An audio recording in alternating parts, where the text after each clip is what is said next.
Hello everyone. पिछली कक्षा में हमने दूसरे टॉपिक देवनागरी लिपि की विशेषताएं एवं सीमाएं इसका अध्ययन किया था। आज की इस कक्षा में हम तीसरे टॉपिक हिंदी भाषा का महत्व, मातृभाषा एवं राष्ट्रभाषा के रूप में इसका अध्ययन करेंगे। आज की इस कक्षा में हम यह जानेंगे कि राष्ट्रभाषा एवं मातृभाषा का हिंदी भाषा के अंतर्गत क्या महत्व है। ठीक है, तो आज का हमारा टॉपिक है हिंदी भाषा का महत्व, मातृभाषा एवं राष्ट्रभाषा के रूप में। हम सबसे पहले यह जानेंगे कि मातृभाषा का अर्थ क्या है। जैसे कि प्रथम टॉपिक में भी हमने पढ़ा था कि मातृभाषा वह भाषा है जिसमें बालक जन्म से लेकर अपने माता, अपने पिता एवं अपने परिवार के संपर्क में रहकर उनका अनुकरण करते हुए सीखता है, वह बच्चे की मातृभाषा होती है। अगर एक बच्चे की मातृभाषा मजबूत होगी तो वह बच्चा अन्य विषयों या फिर अन्य भाषाओं को सीखने में समर्थ हो सकेगा। अब हम यह जानेंगे कि मातृभाषा के रूप में हिंदी भाषा का क्या महत्व है। ठीक है, प्रथम महत्व है विचारों के आदान प्रदान का प्रमुख साधन। मातृभाषा के माध्यम से बालक अपने भावनाओं, अपने विचारों को व्यक्त कर सकता है। जैसे कि वह संवाद कर सकता है, वह वार्तालाप कर सकता है। ठीक है, दूसरा है शिक्षा प्राप्त करने का आधार। मातृभाषा बालक की शिक्षा प्राप्त करने का आधार है। अगर एक बच्चे को मातृभाषा में शिक्षा दी जाएगी तो वह बच्चा उस विषय वस्तु को, उस विषय को जल्दी समझता है और बच्चे का अध्ययन कार्य है वो प्रभावी बनता है। ठीक है, तीसरा है ज्ञान प्राप्त करने का साधन।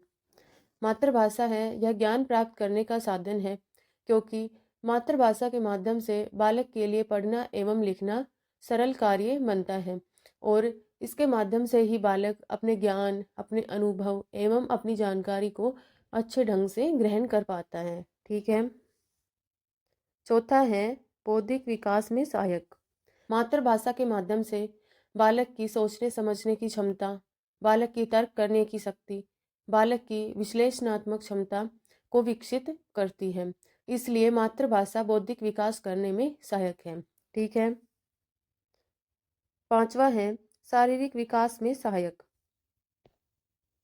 मातृभाषा बच्चे का शारीरिक विकास करने में सहायक है, क्योंकि मातृभाषा के माध्यम से ही बच्चा अपने भावों को, अपनी भावनाओं को व्यक्त कर सकता है, जिससे बालक के अंदर एक संतोष या फिर प्रसन्नता का भाव उत्पन्न होता है।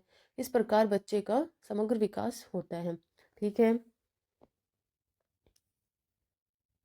छठा है भावनात्मक विकास में सहायक। मातृभाषा के माध्यम से बालक अपने परिवार, अपने माता पिता, अपने समाज में व्याप्त लोगों से भावनात्मक संबंध स्थापित करता है। सातवां है चरित्र निर्माण में सहायक। मातृभाषा के माध्यम से बालक महापुरुषों की जीवनी, उनके आदर्श और उनके नैतिक मूल्यों से परिचित होता है, जिससे बालक का चारित्रिक विकास होता है। आठवां है सामाजिक एवं सांस्कृतिक मूल्यों का विकास। मातृभाषा के माध्यम से ही बालक समाज में व्याप्त रीति रिवाजों, परंपराओं, मूल्यों, संस्कृति आदि को एक पीढ़ी से दूसरी पीढ़ी तक पहुंचाते हैं। नौवां है सामाजिक एवं सांस्कृतिक परंपराओं की रक्षा।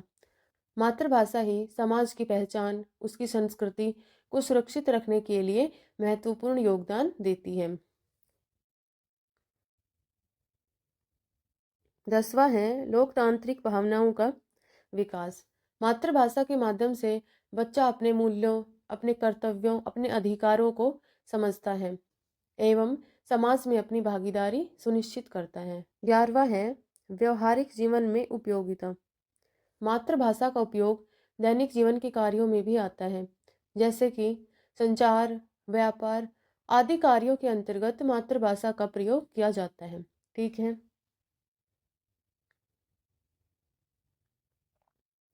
अब हम यह पढ़ेंगे कि राष्ट्रभाषा के रूप में हिंदी भाषा का महत्व क्या है। अब हम यह पढ़ेंगे राष्ट्रभाषा के रूप में हिंदी भाषा का महत्व। ठीक है, अब हम यह जानेंगे कि राष्ट्रभाषा क्या होती है। हमारा देश भारत अनेक भाषाओं वाला देश है, लेकिन इसमें अधिकांश जगह हिंदी का प्रयोग किया जाता है और इस प्रकार हिंदी पूरे राष्ट्र को जोड़ने का कार्य करती है। ठीक है, अब हम यह जानेंगे कि राष्ट्रभाषा के रूप में हिंदी के प्रमुख महत्व कौन कौन से हैं। फर्स्ट है पूरे राष्ट्र की संपर्क भाषा।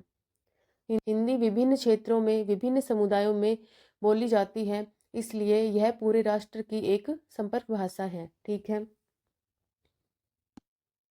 दूसरा है प्रशासनिक कार्यों में उपयोगी। हिंदी भाषा का प्रयोग सरकारी दफ्तरों में, सरकारी योजनाओं, सरकारी कार्यों एवं प्रशासनिक कार्यों के अंतर्गत किया जाता है, इसलिए यह प्रशासनिक कार्यों में उपयोगी है। ठीक है, तीसरा है राष्ट्रीय एकता का सशक्त माध्यम। हिंदी है यह राष्ट्रीय एकता का सशक्त माध्यम है, क्योंकि यह हिंदी भाषी लोगों को एक सूत्र में बांधने का कार्य करती है। चौथा है समृद्ध साहित्य का विकास। हिंदी साहित्य बहुत समृद्ध साहित्य है। हिंदी साहित्य के अंतर्गत अनेक कवि, अनेक लेखक हुए हैं, जिन्होंने अनेक रचनाओं के माध्यम से अपना योगदान दिया है। ठीक है, पांचवा है आर्थिक और व्यावसायिक महत्व। आज हिंदी भाषा का प्रयोग मीडिया, पत्रकारिता, टेलीविजन एवं अनेक व्यावसायिक कार्यों के अंतर्गत हो रहा है, इसलिए इसका आर्थिक एवं व्यावसायिक महत्व है। तो इससे यह निष्कर्ष निकलता है कि हिंदी के अंतर्गत वे सभी गुण हैं जो एक राष्ट्रभाषा के अंतर्गत होने चाहिए। अगर हम इसको एक मातृभाषा के रूप में लेते हैं तो हिंदी भाषा बालक के सर्वांगीण विकास को करने में सहयोगी है, और अगर हम इसको एक राष्ट्रभाषा के रूप में लेते हैं तो यह देश की एकता, अखंडता, संस्कृति को मजबूत बनाने का कार्य करती है। ठीक है, वीडियो को देखने के लिए धन्यवाद। सुझाव देने के लिए कमेंट कीजिए एवं इसे अपने दोस्तों के साथ शेयर करिए। धन्यवाद।